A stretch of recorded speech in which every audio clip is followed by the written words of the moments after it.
একজনের প্রশংসা করলে নিয়ামত বাড়িয়ে দেন, তিনি কে?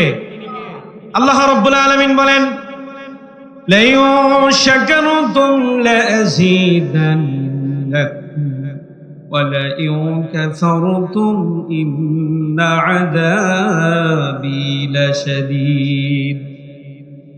আল্লাহ রাব্বুল আলামিন বলছেন, বান্দারে নিয়ামত পেয়েছো, নিয়ামত পাওয়ার পরে যদি আমি আল্লাহর শুকরিয়া আদায় করতে পারো, তোমাদের নিয়ামতটাকে আমি রব্বুল আলামিন আরো বেশি বাড়িয়ে দেব। আর যদি নিয়ামত পেয়ে শুকরিয়া আদায় না করেন, তাহলে আল্লাহ রব্বুল আলামিন আমাদের কাছ থেকে নিয়ামত ছিনিয়ে নেবেন। কবুলিয়াত কার কাছে বলেন তো? হেদায়েত দেওয়ার মালিক কে? আল্লাহ রব্বুল আলামিন। একজন এসে হঠাৎ, আমি মসজিদে বসা, একজন এসে বলছে, হুজুর খুব কষ্ট পেলাম। আমি বললাম কেন? বলে, একটা জায়গা নির্ধারণ করা হলো মাহফিলের জন্য, সবাই পছন্দ করছে জায়গাটা, কিন্তু কর্তৃপক্ষ ওই জায়গাটা দিতে রাজি হয় না। আমি চিন্তা করলাম, মাহফিলের জন্য জায়গা দিতে রাজি হয় না এমন মানুষ পাওয়া খুব দুষ্কর। পরে ভাবলাম হয়তো মাহফিলটা বন্ধ হয়ে যাবে। আমাদের সবার পছন্দ ছিল একটা জায়গা, কিন্তু দেখেন ইমাম সাহেব হুজুর ওই দিনের পরে মসজিদে আলোচনা করতেছে, মাহফিল সংক্রান্ত কালেকশন হচ্ছে। ছোট এক বাচ্চা পিছন থেকে উঠে বাড়ি গেছে, বাসা থেকে একটা ব্যাংক এনে, সারা বছরের পুঁজি এনে ঘুরে ইমাম সাহেবের হাতে দিয়ে বলে, হুজুর আমার 1 বছর জমানো সঞ্চয় আমি মাহফিলের জন্য দিয়ে দিলাম। আচ্ছা, এই যে সুন্দর একটা ব্যবস্থাপনা, আল্লাহ তাআলা যাকে ইচ্ছা হেদায়েত দেন, আর আমরা যাকে পছন্দ করি আল্লাহ তাকে হেদায়েত দেবেন না। আল্লাহ বলেন, ইন্নাকা লা তাহদি মান আহবাবতা, হে রাসূল আপনি যাকে পছন্দ করেন সে হেদায়েত পেয়ে যাবে। ব্যাপারটা এমন নয়। সবাই পছন্দ করছি আমরা ওইটা, কিন্তু আল্লাহ কবুল করে রেখেছেন এইটা। সুবহানাল্লাহ বলেন না?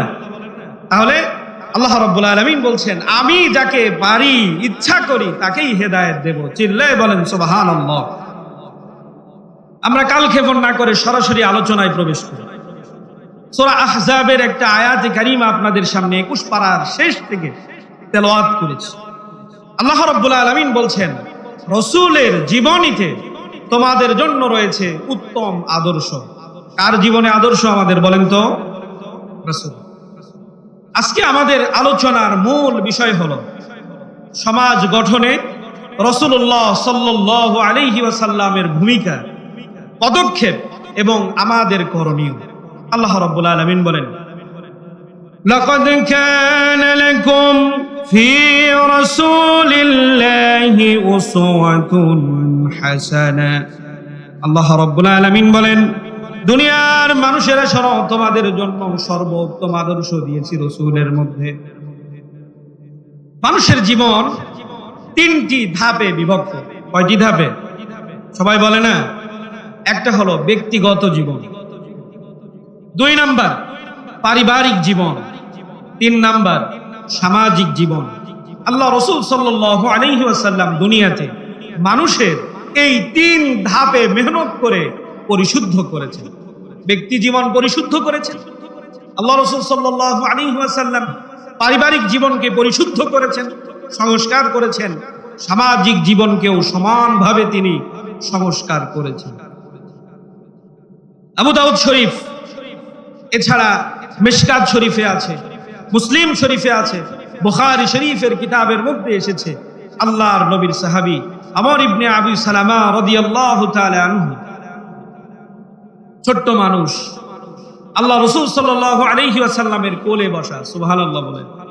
কিতাবের মধ্যে এসেছে, 7 আসমানের যত কল্যাণ, জমিনের যত কল্যাণ, যত প্রকারের মূল্য আছে, আল্লাহ তাআলা সব সম্মান দিয়া আল্লাহ রাসূলকে দুনিয়াতে প্রেরণ করেছেন। সুবহানাল্লাহ।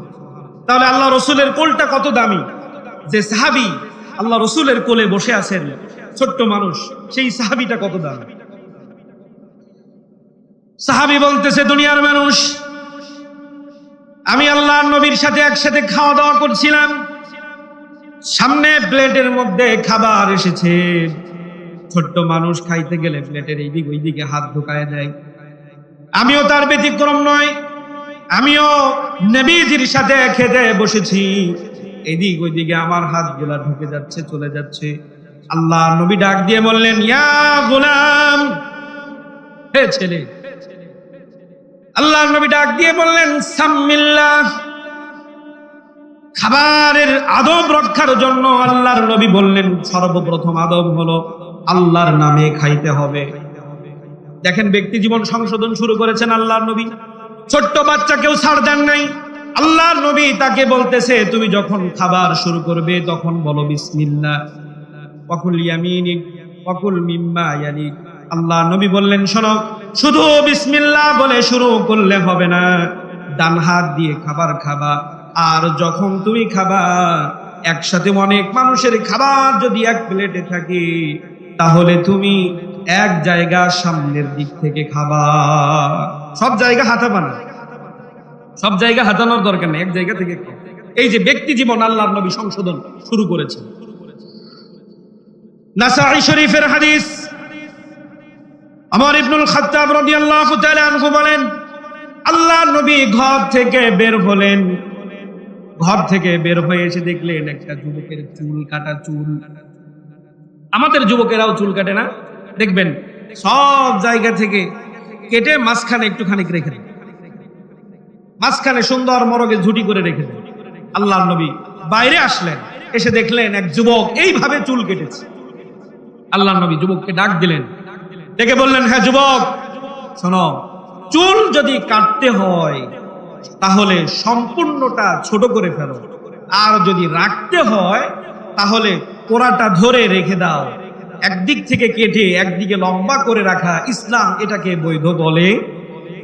ব্যক্তি জীবন সংশোধন শুরু করেছে, পারিবারিক জীবন আল্লাহর নবী সংশোধন শুরু করেছেন। মক্কায় যখন আল্লাহর নবী জন্মগ্রহণ করেছেন, তখন মক্কার পারিবারিক অবস্থা ভালো ছিল না। মক্কার মানুষের অবস্থা এমন ছিল, কোন পরিবারে যদি মেয়ে সন্তান জন্মগ্রহণ করত, ওই পরিবারে ছোটখাটো একটা যুদ্ধের কায়েম হয়ে যেত। মহিলাদেরকে ঘর থেকে বের করে দেওয়া হতো। কিতাবের মধ্যে এসেছে, এমনও অবস্থা হয়েছে ওই জামানায় মানুষ মেয়েদেরকে, মেয়ে সন্তান যাদের হতো, অপমান মনে করত, মেয়ে বাচ্চাদেরকে নিয়ে জ্যান্ত মাটির নিচে পুঁতে ফেলে দিত। বলেন নাউজুবিল্লাহ। আল্লাহর নবী এই পারিবারিক জীবনটাকেও সচ্ছল করে দিয়েছেন। আয়েশা সিদ্দিকা রাদিয়াল্লাহু তাআলা আনহা সেই কথা বলছেন। আল্লাহর নবী বললেন, দুনিয়ার মানুষেরা শোনো, ইসলাম চলে এসেছে, এখন কোনো মেয়েদের উপরে আর নির্যাতন করা চলবে না। আল্লাহ রাব্বুল আলামিন মেয়েদের উপরে নির্যাতন করতে নিষেধ করেছেন। দুনিয়ায় পুরুষের চাইতে মায়েদের মর্যাদা আল্লাহর নবী 3 গুণ বেশি বাড়িয়ে দিয়েছেন। আয়েশা সিদ্দিকা রাদিয়াল্লাহু তাআলা আনহা বললেন, দুনিয়ার মানুষ শোনো, আল্লাহর নবী বলেছেন, কোন ব্যক্তির যদি মেয়ে সন্তান হয়, আল্লাহ তাআলা তাকে মেয়ে দিয়ে পরীক্ষা করে, সে যদি তাকে উত্তম ভাবে দেখভাল করে, সুন্দর আদর্শ শিক্ষা দেয়, এরপরে সুন্দর একটা দিনদার পাত্র দেখে তাকে বিয়ে করিয়ে দেয়, আল্লাহ নবী বললেন, আনা ওয়াল জান্নাতাইনি কাহাতাইন। আল্লাহ নবী বললেন, এই মেয়ের বাবা আর আমি নবী জান্নাতে একসাথে থাকবো। সুবহানাল্লাহ। আল্লাহ নবী বললেন কাহাতাইন, এই 2 আঙ্গুল উঁচু করে বললেন, এই 2 আঙ্গুল পরস্পর যেমন পাশাপাশি থাকে, কারো যদি মেয়ে হয় এবং এই মেয়ে নিয়ে সে অসন্তুষ্ট না হয়ে খুশি হয়, ভালো পাত্রে পাত্রস্থ করতে পারে, তো আল্লাহ রাব্বুল আলামিন তাকে আমার সাথে জান্নাতে থাকার সুযোগ করে দেবেন। সুবহানাল্লাহ। পারিবারিক জীবন আল্লাহ নবী এভাবে মানুষকে সংস্কার করেছেন। এরপরে আল্লাহ নবী সামাজিক জীবনকে সংস্কার করেছেন। আল্লাহ নবী পৃথিবীতে জন্মগ্রহণ করার পূর্বে, মক্কায় আসার পূর্বে মক্কার সামাজিক অবস্থা ভালো ছিল না। যাদের গোষ্ঠী বড়, যাদের ক্ষমতা আছে, তারা দরিদ্র মানুষের উপরে নির্যাতন করত, মানুষের আত্মীয়তার সম্পর্ক ছিন্ন করত, মূর্তি পূজা করত, মানুষ একে অপরের মাঝ লুণ্ঠন করত। আল্লাহর নবীর স্ত্রী হযরতে উম্মে সালামা রাদিয়াল্লাহু তাআলা আনহু বলছেন, দুনিয়ার মানুষ শোনো, আমরা যখন হিজরত করে মক্কা থেকে হাবাশায় গেলাম, হাবাশার বাদশা নাজাশী আমাদেরকে ডেকে বললেন, আসো, তোমাদের সাথে আমার কিছু কথা বলা দরকার আছে, তোমাদের সামাজিক অবস্থা কেমন সেটা বলো। সেদিন আমি ওই যে বাদশার সামনে যিনি দাঁড়িয়ে কথা বলেছিলেন, নবীজির চাচাতো ভাই জাফর ইবনে আবি তালিব রাদিয়াল্লাহু তাআলা আনহু। জাফর বলতেছে, বাদশা, মক্কার অবস্থা ভালো ছিল না, আমরা মূর্তি পূজা করতাম, আমাদের নেতারা কর্মীদের উপরে নির্যাতন করত, আত্মীয়তার বন্ধনকে আমরা ছিন্ন করে ফেলতাম। এমন অবস্থায় আমাদের মাঝে, আমাদের মধ্য থেকে আল্লাহ রাব্বুল আলামিন জামানার শ্রেষ্ঠ নবীকে পাঠিয়ে দিয়েছেন। তিনি হলেন মুহাম্মদ সাল্লাল্লাহু আলাইহি ওয়াসাল্লাম, যিনি আমাদের সমাজকে পরিশুদ্ধ করেছেন। আজকে আলোচনার মূল পয়েন্ট হলো এটা, খুব মনোযোগ দিয়ে খরগোশের মতো কান খাড়া করে শুনুন। জাফর ইবনে আবি তালিব রাদিয়াল্লাহু তাআলা আনহু বললেন, আল্লাহর নবী আমাদেরকে আমাদের সমাজ পরিবর্তন করে দিয়েছেন। সমাজ পরিবর্তনে আল্লাহর নবী যতগুলো ভূমিকা নিয়েছিলেন, প্রথম নাম্বারের ভূমিকা, প্রথম নাম্বারের কর্মসূচি আল্লাহ রাব্বুল আলামিনের হাবিব নিয়েছিলেন, দুনিয়ার মানুষেরা তোমরা সবাই মিলে বলো লা ইলাহা ইল্লাল্লাহ। সমাজ পরিবর্তনের প্রথম স্লোগান হলো লা ইলাহা।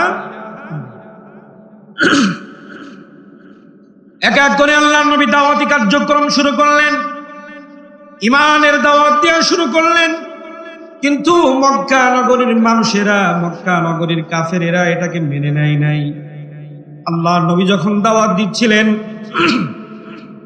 দাওয়াত যখন আল্লাহর নবী পৌঁছাচ্ছিলেন, নবীজির নিজের চাচাও নবীজিকে পাথর মেরেছে, আল্লাহর নবীকে পাগল বলেছে, আল্লাহর নবীকে গণক বলেছে, তারা আল্লাহর নবীকে গণক বলে গালাগালি করেছে। আল্লাহ রাব্বুল আলামিন নিজের জবাব দিয়ে সূরা হাক্কা 29 নম্বর পারার মধ্যে বলে দিয়েছেন, ওয়া মা হুয়া বিকাউলি শাইরিন কলিলাম মা তুমিনুন। শোনো, তোমরা যে আমার নবীকে শায়ের বলো, কবি বলো, গণক বলো, আমার নবী গণক নয়, কিন্তু তোমরা এটা অধিকাংশ বিশ্বাস করো না। তারা আল্লাহর নবীকে গণক বলেছে। আল্লাহ রাব্বুল আলামিন বলেন, ওয়ালা বিকাউলি কাহিনিন কলিলাম মা তাযকুরুন। আল্লাহ রাব্বুল আলামিন বলেন, তোমরা উপদেশ গ্রহণ করো না, কিন্তু আমার নবী কোন গণক নয়, আমার নবী কোন কবি নয়, তিনি হলেন মুহাম্মদ, আমার পক্ষ থেকে পাঠানো রাসূল। আল্লাহ নবী দাওয়াতি কার্যক্রম শুরু করলেন, কিন্তু কাফেরেরা আল্লাহর নবীর দাওয়াতকে সঠিকভাবে প্রচার করতে দেয় নাই। নবীজির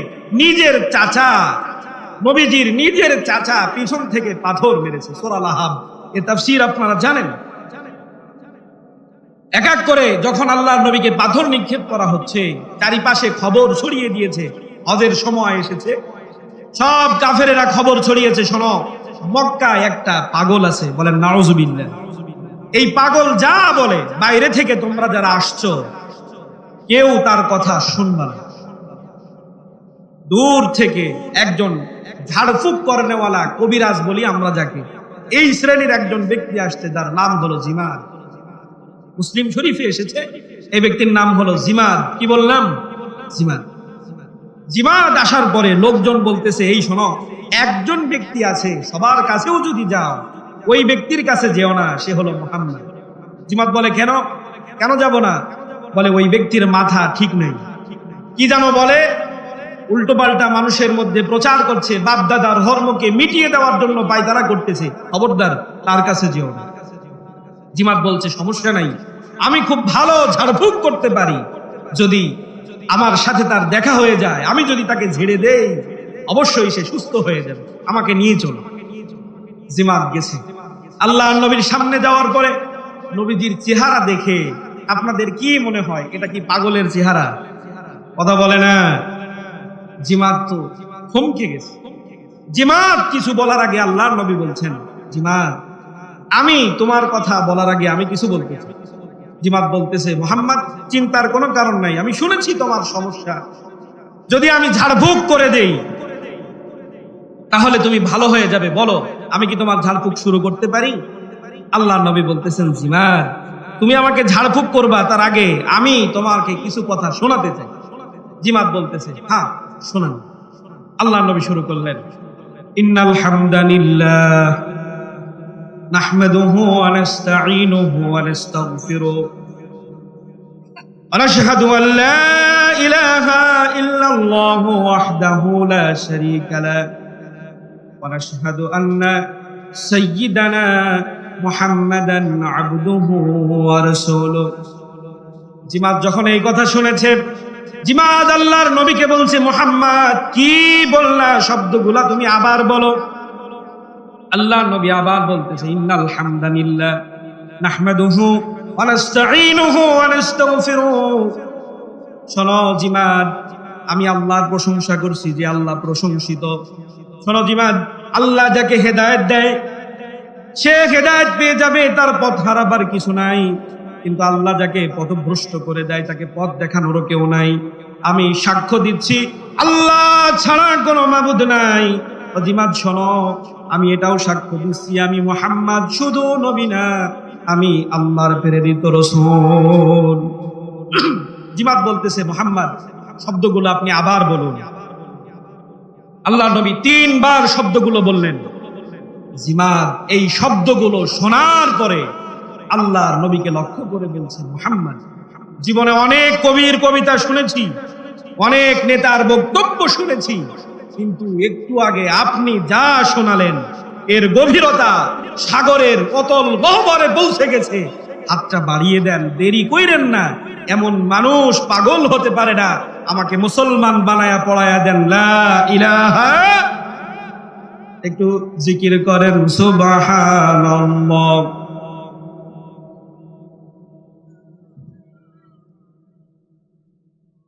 সুবহানাল্লাহ। ভাই পিছনে থেকে সামনের জায়গাগুলো পূরণ করে বলতো, অনেক মানুষ আসছে, ভলান্টিয়ার ভাইরা বলছে সামনে চলে আসেন।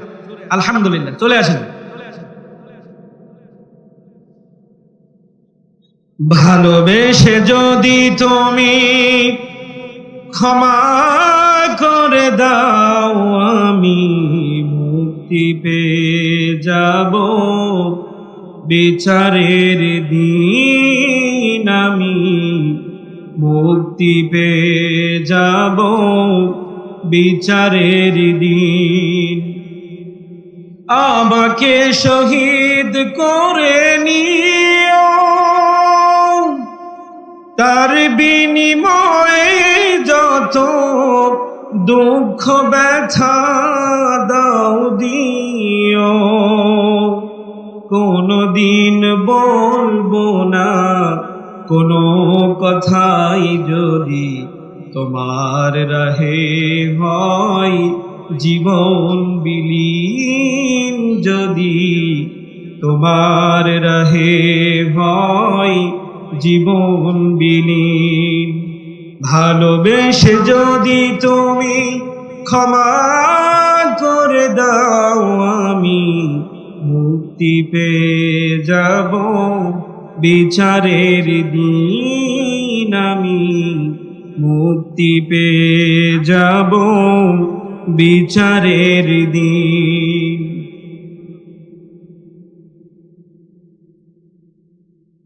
আল্লাহ রাসূল সাল্লাল্লাহু আলাইহি ওয়াসাল্লাম মানুষের সমাজ পরিবর্তনের জন্য সর্বপ্রথম যেই স্লোগান তুলেছিলেন, স্লোগানের শব্দটা কি বললাম? লা ইলাহা ইল্লাল্লাহ। প্রশ্ন এখন আসবে, হুজুর আমাদের সমাজও যদি আমরা পরিবর্তন করতে চাই আমাদের করণীয় কি? আমরা তো সবাই কালেমা পড়ি, সবাই নামাজ পড়ি, কিন্তু সমাজ পরিবর্তন হচ্ছে না কেন? সম্মানিত ভাইরা আমার, সমাজ পরিবর্তন হতে গেলে মসজিদে কোনো অসুবিধা আছে?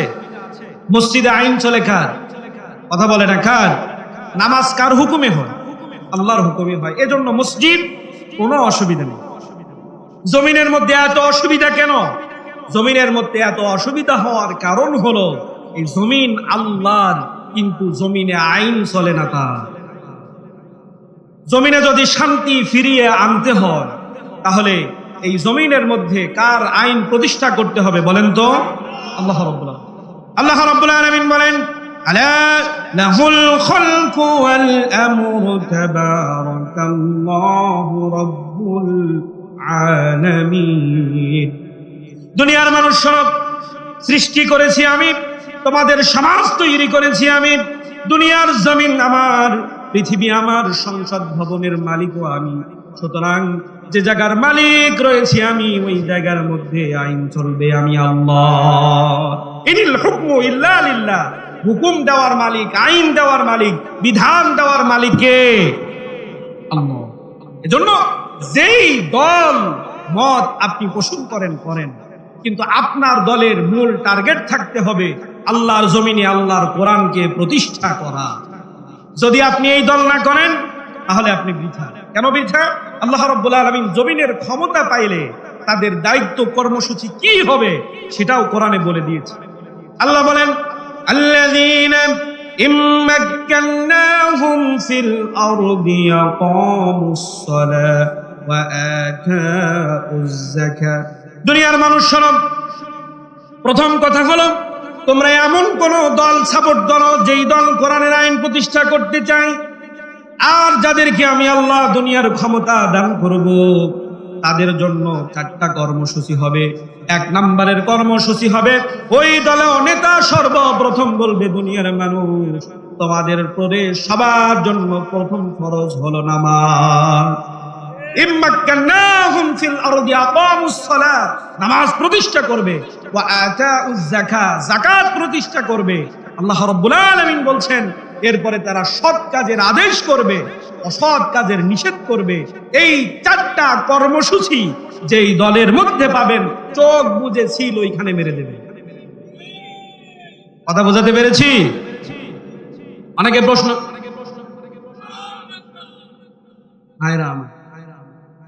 রাজনীতি সামাজিক ভাবে আল্লাহর জমিনে আল্লাহর খেলাফত প্রতিষ্ঠা করার চাইতে একটা মুসলমানের উপরে কোনো বড় ফরজ হতে পারে না।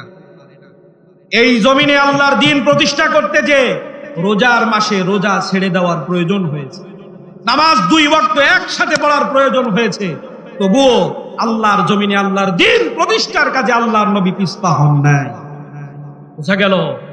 বোঝা গেল আজকের দিনেও এই আমাদের সমাজ পরিবর্তন করতে হলে আল্লাহর হুকুম ছাড়া অন্য কোন আইন, বিধান, তন্ত্র মন্ত্র মানি না, এই স্লোগান যতদিন আমরা একসাথে দিতে না পারবো ততদিন আমাদের সমাজ পরিবর্তন হবে। তাহলে সমাজ পরিবর্তনের প্রথম রূপ বললাম কি? লা ইলাহা ইল্লাল্লাহ। সমাজ পরিবর্তন করেছেন আল্লাহর নবী। দ্বিতীয় ধাপ যেটা আল্লাহর নবীর ছিল, সমাজ থেকে আল্লাহর নবী বৈষম্যতা দূর করেছেন। কি দূর করেছেন? পক্ষপাতিত্ব। যেটা আপনার দল ক্ষমতায় আছে, বিরোধী দলের সবাইকে আপনি রাস্তায় নিজে বাজি পটকা ফুটায়া টায়ার ধরায়া এলাকার ইউনিয়নের 2000 মানুষের নামে মামলা। এটা তো এই এলাকায় হয় নাই নাকি? আমি ভাই ঝিনেদার মানুষ, আমার ঝিনেদায় এমন হয়েছে, মাঠে ধান নিড়াইতেছে, হঠাৎ দেখা যাচ্ছে মার্ডার কেসের প্রধান আসামি। কি হলো নিজেও জানেন। এই যে পরিস্থিতিটা এ যাবৎ কাল ধরে যারা ক্ষমতায় থেকে করে এসেছে, আল্লাহর নবী বললেন না, যারা ক্ষমতায় আসবে উভয়ের পক্ষে তারা সমতা বজায় রেখে সমাজে ইসলামকে ইনসাফ প্রতিষ্ঠা করবে। আল্লাহর নবী নিজে সবচেয়ে বড় ইনসাফগার ছিলেন। হাদিসের মধ্যে এসেছে আল্লাহর নবী গনিমতের মাল কিছু এসেছে সেটা ভাগ করছে। এক সাহাবী দুষ্ট প্রকৃতির মানুষ, গ্রাম্য এক লোক এসে আল্লাহর নবীকে বলছেন, ওগো মুহাম্মদ আপনি ইনসাফ করুন। বলেন নাউজুবিল্লাহ। আল্লাহর নবী বললেন, ওয়াইলাক, ধ্বংস তোর জন্য। আমি মুহাম্মদ যদি সমাজে ইনসাফ প্রতিষ্ঠা না করি, কে ইনসাফ করবে বলেন তো? মুহাম্মদুর রাসূলুল্লাহ সাল্লাল্লাহু আলাইহি ওয়াসাল্লামের চাইতে এই পৃথিবীতে আর কোন নেতা বেশি ইনসাফ করতে পেরেছে? কথা বলে না পেরেছে? পারেনি। আল্লাহর নবী ইনসাফ প্রতিষ্ঠা করেছেন। নিজের ব্যাপারেও যদি কখনো এমন হয়েছে যে আল্লাহর নবীর কাছে এসেছে, তো আল্লাহর নবী সেই ব্যাপারেও ইনসাফ প্রতিষ্ঠা করেছেন। মুহাম্মদ সাল্লাল্লাহু আলাইহি ওয়াসাল্লাম সমাজ থেকে আল্লাহর নবী বৈষম্যতা দূর করেছে। এতটা বৈষম্যতা আল্লাহর নবী সমাজ থেকে দূর করেছে, মালিক এবং কর্মচারীর মধ্যে ভেদাভেদ করা যেত না।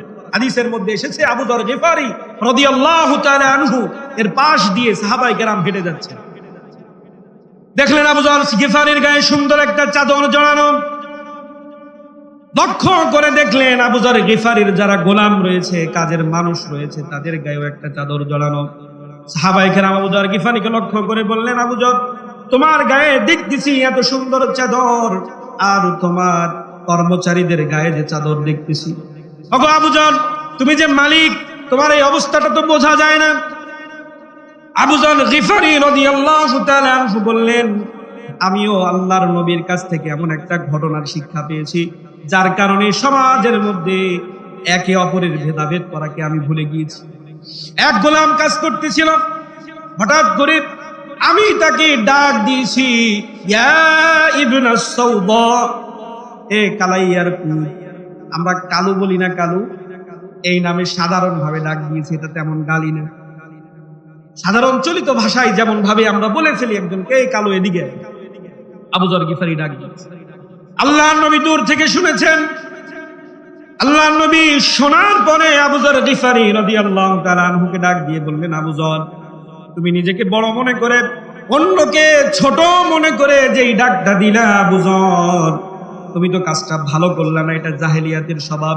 ইসলামের মধ্যে কোন ব্যক্তি যদি কালেমা পড়ে নাই, তার জন্য করণীয় হলো উদখুলু ফিস সিলমি কাফা, একটু আড্ডু ঢুকলে হবে না।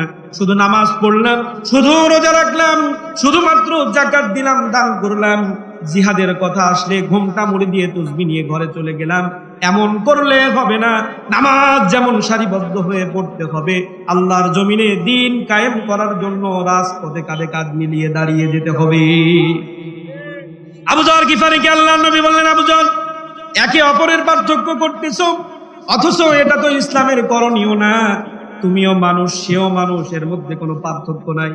আবু যর গিফারি বলেন, ওই দিন আল্লাহর নবী যে বলেছেন ইসলামের মধ্যে পরিপূর্ণভাবে ঢোকো, ও আল্লাহর নবীর সাহাবা শোনো, ও যুগনিপাশার মুসলমান শোনো, আল্লাহর নবীর এই একটা উপদেশ আবু যরের কাছে এমন ভাবে লেগেছিল।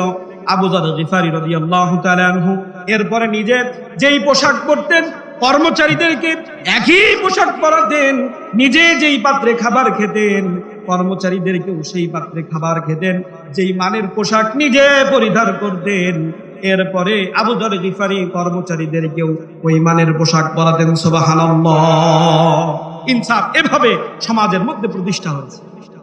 সাহাবী আবু মাসউদ রাদিয়াল্লাহু তাআলা আনহু বলেন, আমি আমার গোলামকে, কর্মচারীকে পিটাচ্ছি, পিছন থেকে একজন বলছে, এ আবু মাসউদ, সাবধান, থেমে যাও। আবু মাসউদ বলেন, আমি লক্ষ্য করি নাই পিছন থেকে কে এই শব্দটা বলল, আমি পিটাচ্ছি পিটাচ্ছি পিটাচ্ছি। পিছন থেকে হঠাৎ একজন এসে বলল, এই থামো। পিছনে তাকিয়ে দেখি আর কেউ নয়, মুহাম্মদ সাল্লাল্লাহু আলাইহি ওয়াসাল্লাম। আবু মাসউদকে দেখে আল্লাহর নবী বলছেন, আবু মাসউদ, তুমি তার ব্যাপারে আল্লাহকে ভয় করো, তুমি তার উপরে সক্ষম, তুমি তার মালিক, সে তোমার আন্ডারে কাজ করে বলে তুমি তার উপরে নির্যাতন করছো, আঘাত করছো। শোনো আবু মাসউদ, তুমি তার উপরে যতটা বেশি সক্ষম, আমার আল্লাহ তোমার উপরে তার চাইতে বেশি সক্ষম। আজকে আমাদের সমাজে একটু কিছু ভ্যানালা 2টা 4টা 5টা টাকা বেশি চাইলে এক চড় মেরে দেয়। যারা রাজনীতি করে পোলাপান, এদের রক্ত তো আরো গরম, কিছু বলার আগে এদের হাত চলে। আল্লাহর নবী বললেন, আবু মাসউদ শোনো, যারা ক্ষমতায় আছেন তারা শোনেন, যারা আসবেন তারাও শোনেন, যারা চলে গেছেন তারাও শোনেন। আল্লাহ তাআলা বলছেন, আল্লাহর নবী বলছেন, আপনি আপনার বিরোধী দলের উপরে যতটা ক্ষমতাবান, আপনার উপরে আমার আল্লাহ তার চাইতে বড় ক্ষমতাবান। এজন্য ইনসাফ প্রতিষ্ঠা করে নেন। ইনসাফ ছাড়া যদি অন্য কিছু করেন তাহলে অসুবিধা হয়ে যাবে। সমাজ থেকে আল্লাহর নবী ইনসাফ প্রতিষ্ঠা করেছেন। 2 নম্বরে আল্লাহর নবী নিজের ব্যাপারেও ইনসাফ করেছেন। শুধু মানুষের ব্যাপারে বলছি, ব্যাপারটা এমন নয়। আল্লাহর নবীর একজন সাহাবী, আল্লাহর নবীর এক সাহাবী উযাইদ রাদিয়াল্লাহু তাআলা আনহু, এই সাহাবী ছিলেন খুব রসিক মানুষ, মানুষকে ভালো হাসাতে পছন্দ করতেন। এমনকি আল্লাহর নবীও যদি কখনো মন খারাপ থাকতো, এই উসাইদ ইবনে হুদাইর রাদিয়াল্লাহু তাআলা আনহু আল্লাহর নবীকে এমন কিছু কথা বলতেন যে কথার কারণে আল্লাহর নবী খুশি হয়ে যেতেন, হেসে দিতেন। সাহাবাদের মধ্যে কথা বলতেছেন, পিছন থেকে আল্লাহর নবী এসে লাঠি দিয়ে একটা খুঁচু দিয়েছে, খোঁচা মাজার মধ্যে, এই মেরুদণ্ডের মধ্যে একটা খোঁচা দিয়েছে পিছন থেকে। এই বেটা, তুমি মানুষকে এত হাসাও কেন? পিছনে ঘুরে সাহাবী দেখতেছে দুনিয়ার কোনো মানুষ না, এটা আখেরি জামানার পয়গম্বর। কিন্তু অবাক করা বিষয়, উসাইদ ইবনে হুযাইর রাদিয়াল্লাহু তাআলা আনহু বলতেছেন, ওগো নবী, আপনি আমাকে কষ্ট দিয়েছেন। সুবহানাল্লাহ বলেন, আপনি আমাকে কষ্ট দিয়েছেন। আল্লাহ নবী বলেন, তোর বেটা, আমি কি তোকে কষ্ট দিছি নাকি? আমি তো তোকে একটু খুঁচো দিলাম মাত্র। বলে, না, আপনি আমাকে কষ্ট দিয়েছেন। আল্লাহ নবী বললেন, যা, তোকে আমি কষ্ট দিয়েছি, আচ্ছা ঠিক আছে, নে তুই আমাকেও একটা সমানভাবে খুঁচো দিয়ে দে। সুবহানাল্লাহ বলে না?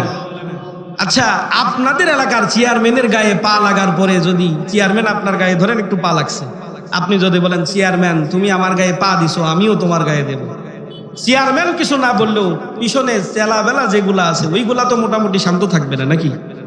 আল্লাহর নবী রাগলেন না, কিচ্ছু বললেন না।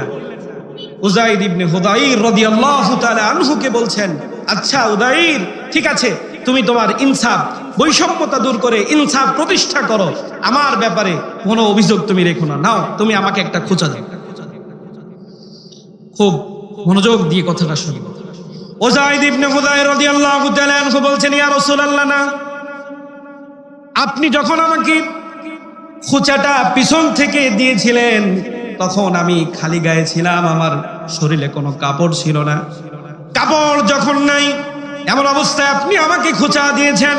ওগো আল্লাহর নবী, আমিও আপনাকে খোঁচা দিতে চাই, খোঁচা দিতে চাই, তবে কাপড়ের উপর থেকে নয়, আমি আপনাকে খোঁচা এমন ভাবে দিব যেমন আমি শরীর থেকে কাপড়ে আগলা অবস্থায় আপনি আমাকে খোঁচা দিয়েছেন নবীজি, আমিও আপনাকে কাপড় ছাড়া অবস্থায় খোঁচা দিতে চাই। আল্লাহর নবী নিজের পোশাকটা উঁচু করলেন। উসাইদ ইবনে হুযাইর আল্লাহর নবীর পিছনে গেলেন। আল্লাহর নবীর পিছনে যায় আল্লাহর নবী জামাটা উঁচু করে ধরে বলছেন, উযাইর, দেরি করিস না, তুই তোর খোঁচা দিয়ে আমার পক্ষ থেকে হুকুমটাকে উঠায় নে। উসাইদ ইবনে হুযাইর দুই হাত দিয়ে আল্লাহর নবীকে জড়ায় ধরলেন, মন ভরে দুই ঠোঁট দিয়া আল্লাহর নবীর মাজার মধ্যে, কোমরের মধ্যে একের পরে এক চুমা খেতে আছেন। আল্লাহর নবী বলে, উযাইর, তুই না আমাকে খোঁচা দেওয়ার জন্য পিছনে গেলি, এমন একটা ভাব করলি যে আমাকে খোঁচা দিবি। উযাইর রাদিয়াল্লাহু তাআলা আনহু বলছেন, ইয়া রাসূলুল্লাহ, ইয়া হাবিবাল্লাহ, আমার জান, আমার মা বাবা আপনার উপরে কোরবান হয়ে যাক। ওগো আল্লাহর নবী, এমন একটা শরীর আপনার, যেই শরীরে আল্লাহ রাব্বুল আলামিন মশা মাছি পর্যন্ত বসা দুনিয়ার বুকে হারাম করে দিয়েছে, আমি আপনার উপরে ঈমান এনেছি, যার উপরে ঈমান এনেছি তার গায়ে আপনি খোঁচা কেমনে দেই? এই পবিত্র শরীরে আমার দুখানা ঠোঁট লাগাবো বলে সামান্য একটু পলিসি অবলম্বন করেছি। চিল্লায়ে বলেন সুবহানাল্লাহ। আল্লাহর নবী খুশি হলেন। উসাইদ ইবনে হুযাইর তার দুই ঠোঁট রাহমাতাল লিল আলামিনের কোমরে লাগিয়েছে। কিতাবে এসেছে, কোরআন পড়ে দেখুন, সূরা কাহাফ খুলে দেখুন, এই দুই ঠোঁটের মর্যাদা আল্লাহ এত বাড়িয়ে দিয়েছিল। উসাইদ ইবনে হুযাইর যখন সূরাতুল কাহাফ তেলাওয়াত করত, বুখারী শরীফে এসেছে, উসাইদ বলতেছে, আমি এক রাত্রে, ওগো আল্লাহর নবী, আমি কোরআন তেলাওয়াত করতেছি, হঠাৎ দেখি আমার পাশে রাখা উটগুলো, ঘোড়াগুলো লাফালাফি করতেছে। আমি ভয় পেলাম এগুলো ছিঁড়ে না যায়, চলে না যায়, কোরআন তেলাওয়াত বন্ধ করে দিলাম। আল্লাহর নবী ব্যাপারটা বুঝতে পারলাম। আল্লাহর নবী বললেন, উযাইর, তুমি তো বুঝতে পারো নাই, তোমার এই দুই ঠোঁটের তেলাওয়াতের কারণে এটা এত শ্রুতি মধুর হয়েছে, আল্লাহর ফেরেশতারা আসমান থেকে তোমার তেলাওয়াত শোনার জন্য জমিনে নেমে এসেছিল। তুমি যদি সারা রাত তেলাওয়াত করতে, ফেরেশতারা তোমার তেলাওয়াত শোনার জন্য সারা রাত সেখানে অবস্থান করত। চিল্লায়ে বলেন সুবহানাল্লাহ। কেন? এই দুই ঠোঁট লেগেছে রাহমাতাল লিল আলামিনের শরীরে। আল্লাহ নবী আরো ইনসাফ করেছেন, অন্যের ব্যাপারে নয়, নিজের ব্যাপারেই তিনি ইনসাফ প্রতিষ্ঠা করেছেন। খুলে দেখুন কিতাব, আপনি যদি আল্লামা মুবারকপুরী রহমতুল্লাহ আলাইহি ওই কিতাবটা খুলে দেখুন, সিরাত গ্রন্থের সুন্দর করে লেখা আছে, আল্লাহ নবী বদরের ময়দানে সাহাবায়ে কেরামকে লক্ষ্য করে এক এক করে ঠিক করতেছে। আল্লাহর নবী সারিবদ্ধ করে ঠিক করতেছেন, একজন একজন করে সারি যখন ঠিক করতেছি, আল্লাহর নবী মুহাম্মদুর রাসূলুল্লাহ সাল্লাল্লাহু আলাইহি ওয়াসাল্লাম গাজিয়া নামক একজন সাহাবীকে পিছন থেকে আল্লাহর নবীর হাতের তীর রয়েছে, তীর তীর তীর সাহাবী দাঁড়ানো, তীর দিয়া আল্লাহর নবী তাকে একটা খোঁচা দিয়া বলতেছে, এই তুমি লাইনে না দাঁড়ায়া বেলাইনে কেন? দেখবেন কিছু মানুষ সব সময় লাইনে দাঁড়াতে চায় না, কাতার সোজা করতেছে, একজন না একজন একটু বাঁকা হতেই চায়। আবার আমাদের সমাজে একটা গ্যাঞ্জাম লেগেই আছে, নামাজের মধ্যে যায়া চেয়ার নিয়ে বসে পড়ে। সারা আমাদের অন্য যারা এটা চায় না তাদের অভিযোগ হলো যে হুজুর এই মানুষটা মাঠে যায়, এই মানুষটা ঘাস কাটে, এই মানুষটা বাড়ি সমস্ত কাজ করে, সাইকেল চালায়, হেঁটে চলে, মসজিদে আসলে চেয়ার নিয়ে কেন বসতে হবে বলেন তো? এদের কথারও যুক্তি আছে নাকি? আবার একজন ব্যক্তি যদি এটা মনেই করে যে ভাই আমি চেয়ার ছাড়া নামাজ পড়তে পারছি না, তাহলে তাকেও তো বাধা দেওয়ার সুযোগ আমাকে নাই, কেননা তার হিসাব সে দেবে। তবে চেয়ার নিয়ে আমার দুইটা কথা, একটা কথা হলো কোনো ব্যক্তি যদি চেয়ার নিয়ে কাতারে দাঁড়ায়, কাতারটা সোজা হয় না। আর একজনেই যে আমি বসে আছি, একটা আলাদা মশান ভাব গৈরত চলে আসে। আল্লাহ তাআলা তার সামনে কাউকে এইভাবে গায়রতটাকে পছন্দ করেন। আল্লাহর নবীর জামানায়ও তো অসুস্থতা ছিল, কি বলেন, ছিল না? তো সাহাবায়ে কেরাম তো চেয়ারে পড়েন, বসে পড়েছে। আপনি বলেন হুজুর আমি বসতে পারি না, ঠিক আছে আপনি বাড়ি শুয়ে থাকেন, এশারায় পড়েন, আপনাকে জামাতের সওয়াব দান করবে কে? তো আপনি শুধু শুধু এটা কায়েম করছেন কেন? এ থেকে বিরত থাকার তৌফিক আল্লাহ দান করেন। আল্লাহর নবী ওই সাহাবীকে সোজা করতেছে সাওয়াদ ইবনে গাজিয়া রাদিয়াল্লাহু তাআলা আনহু। আল্লাহর নবী খোঁচা দিয়ে বলেন, এই তুমি লাইনে যাও, সোজা হয়ে দাঁড়াও। সাওয়াদ ইবনে গাজিয়া বলেন, ইয়া রাসূলুল্লাহ আপনি আমাকে খোঁচা দিলেন, আমি তো কষ্ট পেয়েছি, ব্যথা পেয়েছি। আল্লাহর নবী বললেন, ঠিক আছে তুমি তো কষ্ট পেয়েছো, আচ্ছা কষ্টটাকে পুষে রেখো না, এক্ষুনি তুমি এটাকে ইনসাফ করো। শোনো, আমি যদি এই ইনসাফটা সমাজে প্রতিষ্ঠা না করি, তাহলে আমার পরে যারা নেতা হবে সমাজের, তারা মনে করবে নেতা হইলে পরে কর্মীর উপরে এতটুকু খোঁচা, এতটুকু নির্যাতন বোধহয় করা যায়। আমি এতটুকু সুযোগ ছেড়ে দিতে চাই না। রাজিয়া তুমি দেরি করো না, তুমিও আমাকে একটা খোঁচা দাও, একটা খোঁচা দিয়া সুন্দর করে তোমার হকটা তুমি আদায় করে নাও। আচ্ছা বলেন, এই নেতা যদি আমরা আমাদের বাংলাদেশে পেতাম, তাহলে আপনাদের কি মনে হয় বাংলাদেশে আয়না ঘরের প্রয়োজন ছিল নাকি? বিনা কারণে আলেমদের বছরের পরে বছর জেল খাটার প্রয়োজন হতো নাকি? নাই। কেননা ইনসাফ বলতে কোনো জিনিস আমাদের নেতাদের মধ্যে নাই। আমরা চাই আমাদের ইনসাফ হোক, কিন্তু সময় আসলে 200 টাকার কাছে আমরাই বিক্রি হয়ে যাই, 500 টাকার কাছে আমরাই বিক্রি হয়ে যায়। আচ্ছা বলেন, আপনি যদি মাল বিক্রি করে আসার পরে চান যে ওইটা আপনার হোক, এটা কি কেউ দিবে আপনাকে? সুতরাং আপনার ভাগ্য আপনাকেই তৈরি করতে হবে। আল্লাহ নবী বলছেন, সাহাবীরে দেরি করো না, দেরি করো না, দ্রুততার সাথে তুমি তোমার হক আদায় করে নাও। আল্লাহর নবী মুহাম্মদ সাল্লাল্লাহু আলাইহি ওয়াসাল্লাম দাঁড়িয়ে গেলেন, জামাটা উঁচু করলেন।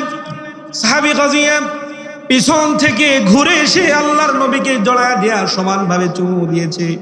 আল্লাহর নবী বললেন, গাজিয়া তুমি না আমাকে আঘাত করার জন্য, তুমি না আমাকে আমার শরীরে, তোমার শরীরে যে আঘাতটুকু লেগেছে, আমার লাঠির আঘাতটুকু লেগেছে তীরের, এটার প্রতিশোধ নেওয়ার জন্য তুমি দাঁড়ালে, কিন্তু আমার গায়ে চুমা দিলে কেন? সাহাবী বলতেছি, ইয়া রাসূলুল্লাহ, ইয়া হাবিবাল্লাহ, সামনের দিকে তাকায় দেখেন মক্কা থেকে 1000 শত্রু বাহিনী, অস্ত্র শস্ত্রে সজ্জিত বাহিনী বদরের ময়দানে তারা ঘোড়ার উপরে উঠে লাফাইতেছে। কারোর হাতে বস্ত্র, কারোর হাতে তরবারি, কারোর হাতে তীর, কারো বাহাতে অত্যাধুনিক অস্ত্র নিয়ে তারা আমাদের বিপক্ষে দাঁড়িয়ে আছে। ইয়া রাসূলুল্লাহ, ইয়া হাবিবাল্লাহ, আমরা মাত্র 313 জন মানুষ। ওগো আল্লাহর নবী, আমি যদি কিছুক্ষণ পরে সাহাবাদের মধ্যে জিহাদ করার জন্য তাদের মাঝে বন্টন হয়ে যায়, আমার যদি দুনিয়া থেকে কাফেরের আঘাতে বিদায় নিতে হয়, ওগো আল্লাহর নবী, কবরের মধ্যে আল্লাহ রাব্বুল আলামিনের কাছে আমি যখন দাঁড়াবো প্রশ্ন করার জন্য, ফেরেশতারা যখন আসবে, আমি আল্লাহ তাআলার কাছে এই কথাটা জোর দিয়ে দাঁড়ায় বলবো, রব্বুল আলামিন, মরার আগে সর্বশেষ আমার 2 ঠোঁট তোমার নবীজির শরীরের সাথে লেগেছে। ওগো আল্লাহ, আমাকে আজকে তুমি তোমার নবীজির এই বরকতের কারণে মাফ করে দিতে পারো মাওলা। ওগো আল্লাহর নবী, আপনার শরীরে আঘাত করব কেন? আমি শহীদ হয়ে যাব, আপনার পায়ের নিচে কাটা ফুটবে, এটাও তো বরদাস্ত করতে পারি না। ইয়া রাসূলুল্লাহ, ইয়া হাবিবাল্লাহ, আমি আমার এই মুখটাকে আপনার শরীরের সাথে লাগিয়েছি এজন্য, কেননা আমি আল্লাহ তাআলার কাছে যে এটা ওসিলা করে মাপ পাইতে পারি। চিল্লায়ে বলেন সুবহানাল্লাহ। এই ইনসাফ আল্লাহর নবী প্রতিষ্ঠা করেছেন। আল্লাহর নবী নিজের পরিবারেও ইনসাফ প্রতিষ্ঠা করেছে। আল্লাহর নবীর এক স্ত্রীর ঘরে, স্ত্রীরা আবার সবসময় সোজা বোঝে না, একটু উল্টোটা বোঝে। আমার মায়েরা যারা আছেন রাগ করবেন না, মহিলাদের স্বভাবই আল্লাহ তাআলা এমন ভাবে তৈরি করেছেন যে সেটা একটু বেঁকা। বলতে পারেন হুজুর বাঁকা করে কেন তৈরি করছে? আচ্ছা বলেন, যে জিনিসটা সোজা থাকে, যেই রডটা সোজা থাকে, মিস্ত্রিরা কি ওই রডটা সোজা করে নাকি যেটা একটু বেঁকা আছে ওইটা সোজা করে? যেটা বেঁকা আছে ওইটা সোজা করে। আল্লাহ তাআলা মহিলাদেরকে তৈরি করেছেন একটু নরম, একটু বাঁকা করে, যেন পুরুষ ভালোবাসা দিয়া, মিষ্টি মিষ্টি কথা দিয়া তাদের ওই বাঁকাটাকে সুন্দর করে গায়ে হাত বুলায়া বুলায়া রাখে। চিল্লায়ে বলেন সুবহানাল্লাহ। এটা আল্লাহ তাআলা দিয়েছে। এক ইমাম সাহেব মসজিদে আলোচনা করতেছে যে শোনো দুনিয়ার মানুষ, শোনো, যদি স্ত্রীর কাছে ভালোবাসা পেতে চাও তাইলে স্ত্রীর প্রশংসা বেশি বেশি করো, আল্লাহ সওয়াব দেবে, স্ত্রীর ভালোবাসা বেড়ে যাবে। মুরব্বী চাচা বসে আছে, 20 বছর সংসার, স্ত্রীর ভালোবাসা পায় না, বাড়ি গেছে, চিন্তা করছে ওয়াজ তো আজকে একটা শিখছি, স্ত্রীর প্রশংসা করলেই পরে বাস ভালোবাসা বেড়ে যাবে। স্ত্রী বাড়ি যাওয়ার পরে প্রতিদিনের মতো 1 প্লেট হালুয়া নিয়ে আসছে। লোকটা 1 চামচ হালুয়া খায় আর বলে, আল্লাহ যেই রান্না করেছে গো আল্লাহ, এত ভালো রান্না আমার জীবনেও আমি খাইনি, আল্লাহ তুমি তার সৌন্দর্য বাড়িয়ে। লোকটা আর 1 চামচ মুখে দেয়, বলতেছে আল্লাহ এত সুন্দর রান্না করছে, এত কষ্ট করে আমার জন্য পাঠিয়েছে রান্না করে, আল্লাহ যে এতটা কষ্ট করেছে তার রূপে গুণে হায়াতে তুমি বৃদ্ধি করে যাও, আমি যেন যুগ যুগ তার সাথে থাকতে পারি, দুনিয়াতেও পারি আখিরাতেও পারি। পিছন থেকে স্ত্রী বড় এক মুগুর এনে মাথার উপরে দিছে একবার। চাচা তো জ্ঞান হারাইছে, জ্ঞান ফিরছে। লোকজন জিজ্ঞেস করে, চাচা ঘটনা নাকি? বলে ইমাম সাহেব ওয়াজ করলো, আমি তো এসে আমল করলাম, কিন্তু কি হইল বুঝলাম না। চাচিকে বলে, চাচি ঘটনাটা কি বলেন? চাচি বলতেছে, এই মিনসে 20 বছর আমি রান্না করছি, কোনোদিন প্রশংসা করে না। পাশের বাড়ির ভাবি আজকে 1 প্লেট হালুয়া দিয়ে গেল, 1 চামচ খায় আর বলে তার সৌন্দর্য বাড়ো, 1 চামচ খায় আর কয় তার সাথে আমাকে জান্নাতে পাঠিয়ে দাও। তো যে আমার খায়, আমার পরে পরের বাড়ির স্ত্রীর জন্য প্রশংসা করে, তার কি বাঁচিয়ে রাখা দরকার? এজন্য আমার মায়েরা খুব সরল, আমার ভাইরা। আল্লাহর নবী এই মেয়েদের ব্যাপারেও দেখেন ইনসাফ কায়েম করছে, পরিবারে আল্লাহর নবী ইনসাফ কায়েম করছে। একজন খাদেম আল্লাহর নবীর, আল্লাহ রসুলের অনেকগুলো স্ত্রী ছিলেন, এক স্ত্রীর ঘরে আল্লাহর নবী আছেন, অন্য স্ত্রী খাদেমের মাধ্যমে একটা প্লেটে আল্লাহর নবীর কাছে খাবার পাঠিয়ে। কিন্তু মহিলা মানুষ তো আত্মমর্যাদায় লেগে গেছে, খাবার গোলামের হাতে আঘাত করেছে, খাদেমের হাতে আঘাত করে আল্লাহর নবীর সামনে খাবারটাকে ফেলে দিয়েছে, প্লেট ভেঙে গিয়েছে। আল্লাহ নবী বলছেন, খাদেম রাগ করিস না, তোর মা, নবীদের স্ত্রী আমাদের মা, তোমাদের আম্মার আত্মমর্যাদায় লেগে গেছে, তুমি কিছু মনে করো না। আল্লাহর নবী যেই স্ত্রী ওই প্লেটটা ভেঙেছিলেন, ওই স্ত্রীর ঘর থেকে নতুন একটা প্লেট নিয়ে আসলেন, নতুন একটা প্লেট এনে আল্লাহর নবী তার হাতে দিলেন এবং বললেন, এই প্লেটটা তুমি নিয়ে যাও। আল্লাহর নবী নিজ হাতে ভাঙা প্লেটগুলো একত্রিত করে যে স্ত্রী আঘাত করেছিল তার ঘরে রেখে দিলেন। আল্লাহর নবী নিজেদের স্ত্রীদের মধ্যেও কখনো 2 রকম অবস্থা তৈরি করেন নাই, সেখানেও ইনসাফ প্রতিষ্ঠান করেছেন রাহমাতাল লিল আলামিন। আল্লাহর নবী এভাবে সমাজে ধীরে ধীরে ধীরে ধীরে এক এক করে আল্লাহর রাসূল সাল্লাল্লাহু আলাইহি ওয়াসাল্লাম ইনসাফকে প্রতিষ্ঠা করেছে। আল্লাহর নবীর এই কার্যগুলোতে মানুষ এত খুশি হয়েছিল, মানুষ তাদের আল্লাহর নবীর চেহারার দিকে তাকায়া পলক ফেলতো না, যে একটা পলক পড়ে যাবে এই সময়টুকু আল্লাহর নবীর চেহারা আমাদের থেকে আলাদা হয়ে যাবে। আল্লাহর নবীকে ভালোবেসে, এই নেতাকে ভালোবেসে মানুষ ঘর ছেড়েছে, বাড়ি ছেড়েছে, সব কিছু ছেড়ে আল্লাহর নবীর জন্য জীবন পর্যন্ত দিয়ে দিয়েছে। কিন্তু আজকের যুবকগুলো নবীর আদর্শ ভালোবাসে না। আজকে অধিকাংশ যুবক প্যান্ট টাকনুর নিচেই পড়ে ঝোলায়। কেন পড়ে ও নিজেও জানেন।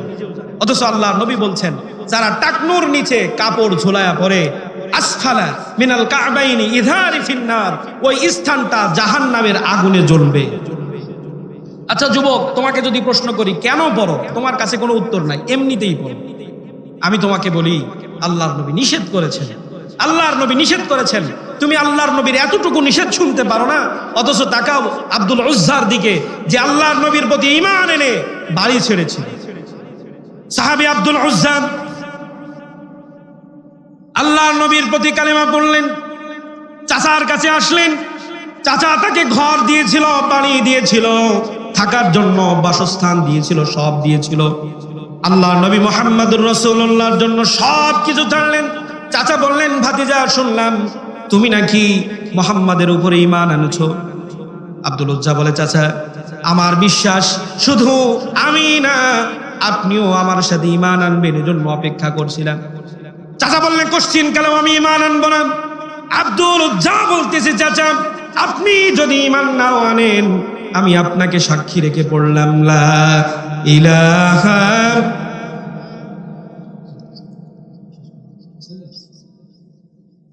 সম্মানিত ভাই, ছেড়ে দিলেন। চাচা বললেন, আব্দুল উজ্জা তুমি কি জানো তোমার এই কালেমা পড়ার ভয়াবহ পরিণতি কি? বলে, না জানি না। চাচা বলতেছে, তোমার যে বাড়ি দেওয়া সেটা আমার, ওটা ফেরত দিতে হবে। বললে, দিয়ে দিলাম। বলে, তোমার যে গরু ছাগল সম্পত্তি আছে সেটা আমার দেওয়া। আব্দুল উজ্জা বলেন, দিয়ে দিলাম। চাচা বলতেছে, আব্দুল উজ্জা তোমার গায়ের যে পোশাক, এই পোশাকটাও আমার দেওয়া। আব্দুল উজ্জা আল্লাহর জন্য, দ্বীনের জন্য, আল্লাহর নবীর জন্য নিজের গায়ের পোশাক খুলে দিয়ে। যুবক মানুষ, ভরা যুবক, টকবকে যুবক, মায়ের সামনে এসে দাঁড়িয়েছে। ভরা যুবক, টকবকে যুবক সন্তানকে মা দেখে দুহাত দিয়ে, উলঙ্গ দেখে দুহাত দিয়ে চোখ চেপে ধরেছে। মা বলতেছে, সন্তান তোমার এই দুরবস্থা কেন? সন্তান বলতেছে, মা আমি মুহাম্মাদের উপরে ঈমান এনেছি, এজন্য আমার উপরে এই বিপদ নেমে এসেছে। মা বলতেছে, তুমি আমার কাছে কি চাও? সন্তান বলতেছে, মা কিচ্ছু চাই না, পরনের একটা কাপড় চাই। যদি একটা কাপড় পাই, এদেশে আর থাকবো না, হিজরত করে আল্লাহর নবীর দেশে মদিনায় চলে যাব। মা বলতেছে, আমি গরিব মানুষ, পরনের তেমন কোনো কাপড় নাই, তবে একটা ছেঁড়া কম্বল আছে।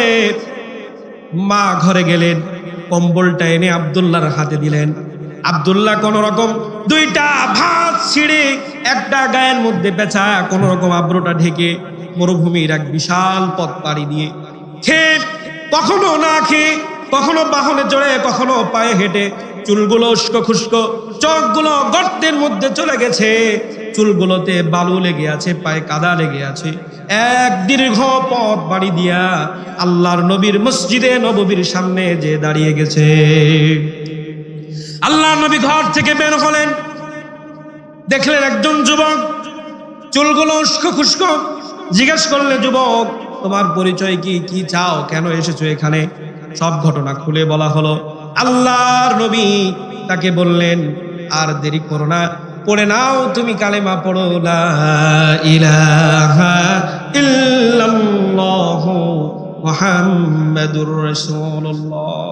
আসহাবু সুফফাদেরকে বললেন যে তোমরা তাকে কোরআন শেখাও। নাম জিজ্ঞাসা করা হলো, কি নাম? বলে, আমার নাম আব্দুল উজ্জা।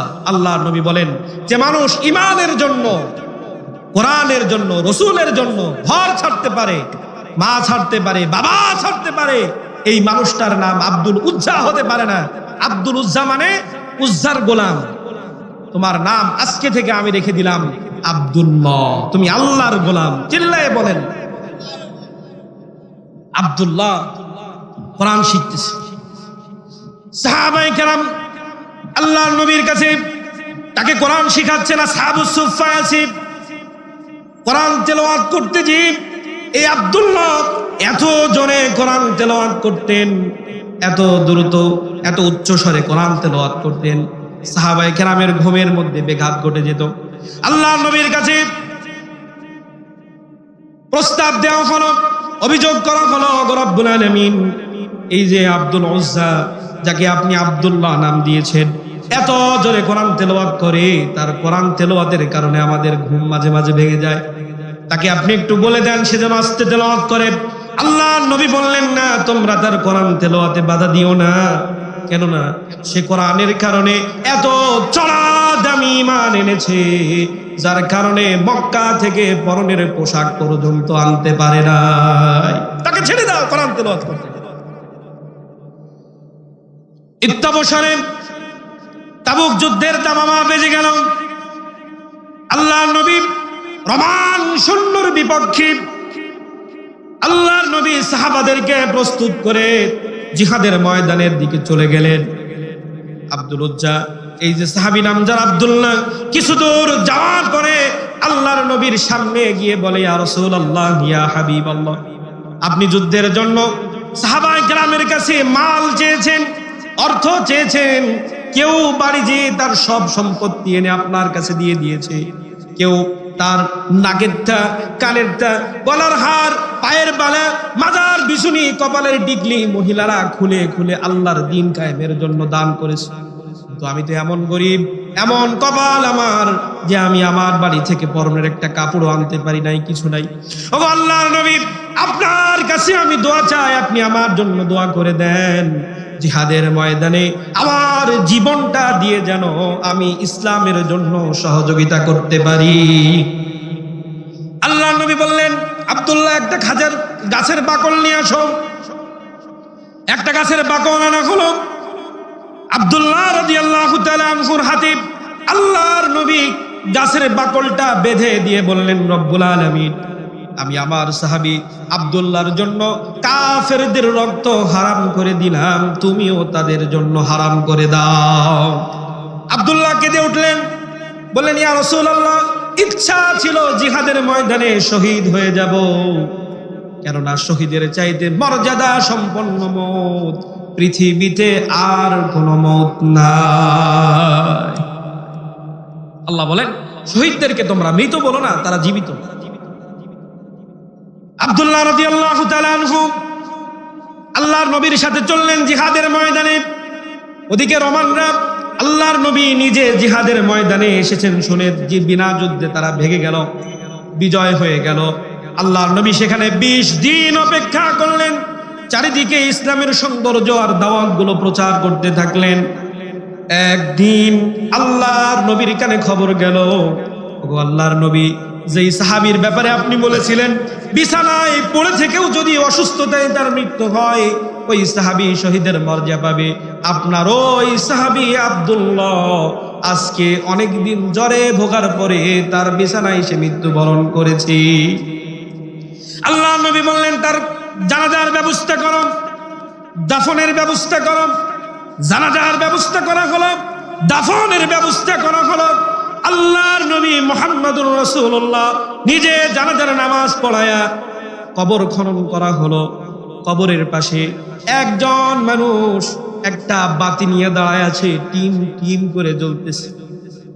দুজন সাহাবী হাতে করে কাঁধে করে বহন করে নিয়ে আসছে। কবরের মধ্যে যিনি দাঁড়ানো তিনি বলতেছেন, শোনো, তোমরা যারা তোমার ভাই এই আব্দুল্লাহর লাশটাকে বহন করে আনতেছো, তার সাথে যেন বেয়াদবি না হয়, আদবের সাথে। আল্লাহর নবী এই কবরের মধ্যে দাঁড়িয়ে যে ব্যক্তি রিসিভ করার জন্য, লাশকে গ্রহণ করার জন্য যে ব্যক্তি দাঁড়িয়ে আছেন, দুনিয়ার কোনো মানুষ নয়, ইনি হলেন আল্লাহর পরে যার মর্যাদা দো জাহানের বাদশা মুহাম্মাদুর রাসূলুল্লাহ স্বয়ং নিজে দাঁড়ায়া আব্দুল্লাহর রিসিভ করার জন্য কবরের মধ্যে দাঁড়ানো। লাশ যে দুইজন সাহাবী বহন করে আনতেছে তারা পৃথিবীর সাধারণ কোনো মানুষ নয়।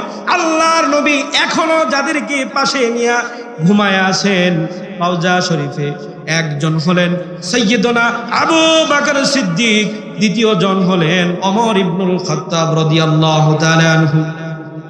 যে মানুষটা লাইট নিয়ে, ল্যাম্প নিয়ে কবরের উপরে দাঁড়ায় আছে দুনিয়ার কোনো মানুষ নয়, আল্লাহর নবীর মুয়াজ্জিন হযরতে বেলাল।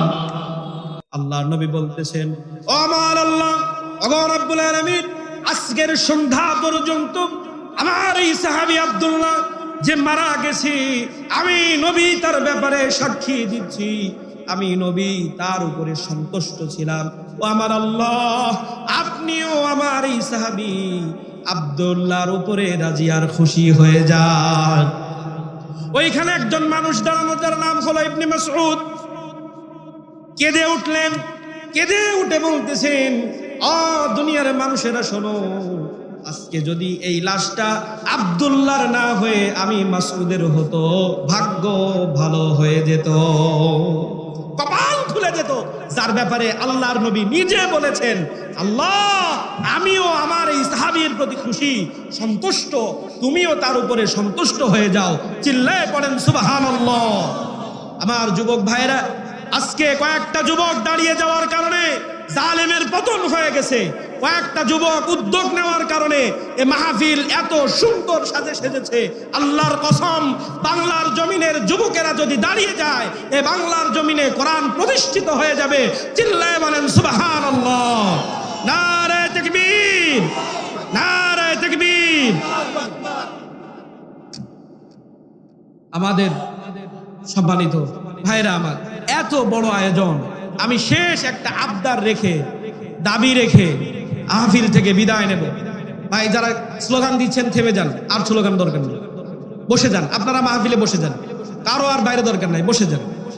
একটা দাবি রেখে আপনাদের কাছ থেকে আমি বিদায় নিতে চাই, সেটা হলো এত বড় আয়োজন, এটা কি আপনারা আগামী বছর দেখতে চান?